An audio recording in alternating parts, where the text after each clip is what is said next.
It's been nearly 20 years since the world was first introduced to digital theatrical projection. Back then, the goal was just to match the quality of film, but today, the digital ecosystem has exploded. We're seeing new opportunities with wider color gamut, higher frame rates, higher dynamic range, and of course, increasing resolution. Digital cinema developments have been influenced by three major industries: motion pictures, television and broadcasting, and the computer industry. Our challenge as cinema engineers is to actually build robust systems right at the intersection of these three industries. Back with film, color was controlled with the amount of dye on the piece of plastic. Kodak and Fuji had a closed system. They basically decided the color palette in cyan, magenta, and yellow, and those were mixed together in a subtractive model for the screen. But as we went digital, DCI and SMPTE had a different plan for how color would be encoded. Instead of dye amounts, of course, we had to move to a more universal space. We went to colorimetry.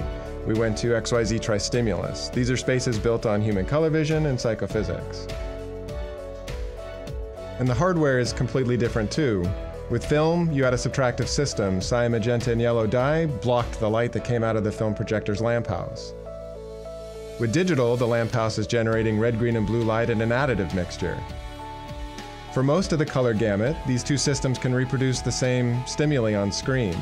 Unfortunately, though, at the extremes, they're very different. And in the early days of digital intermediate, we had a lot of difficulty managing those extremes. In film systems, the illumination sources were broad spectrum lights, first from carbon arc and then xenon systems. Digital also adopted broad spectrum xenon for high-end theatrical presentations, but the latest trends are to illuminate screens with monochromatic laser light. Lasers offer a much wider color gamut, a lot more saturated, vivid colors for filmmakers. But the issue is that lasers are monochromatic, and so they tend to exacerbate a lot of the variability in our color vision. This metamerism means that what you see and what I see in the theater may not be exactly the same. We're going to need to think too about mastering workflows and color management when the source material and the exhibition space don't match. It's going to require novel encoding definitions such as ACES, good image metadata, and good gamut and color appearance algorithms in the pipeline. The color quality isn't the only part of the image, though, that matters to the way it looks.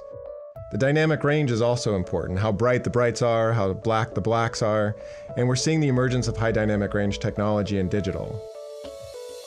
Back with film, there was a limited range. You only got as black as the amount of dye you could put on the film, and we were struggling with flare and other glare on the screen from the auditoriums. The earliest digital systems weren't even close to film. But with emerging optical assemblies with laser illumination and novel modulation architectures, we're seeing a lot more screen contrast. In fact, we're actually now starting to really measure the interior design of the auditoriums and even measuring the reflection of the audiences to see how that light might spill back up onto the screen and affect the blacks. A lot of variability exists among venues, and typically, mastering suites in Hollywood are way better controlled than your average theater. Models like OTT are delivering content to a huge variety of display technologies and viewing environments, and maintaining creative intent is going to be of great importance in the standards. Also, home displays are quickly exceeding the capabilities of movie theater displays and projection systems. We've all also been experiencing an increase in frame rate in the cinema, and this goes against the normal 24 frame per second cinema we're accustomed to. But with the higher frame rates, there is a different psychophysics, a different interpretation, and vision and color scientists are trying to understand that. We really still don't know the whole story. Maybe cinema audiences just don't appreciate that delivery when they've been trained to expect 24 frames per second. As engineers, we've always pursued high resolution for displays and projection. We've continually added more and more pixels, from ITU 601 standard definition through high definition, through 2K and 4K DCI cinema, and now UHD 4K and 8K standards. Spatial vision for us is not just about can we see the pixel or not. It's also about the modulation quality in the spatial domain. How well do we perceive the sharpness? How well does that image come across as focused and clear and crisp?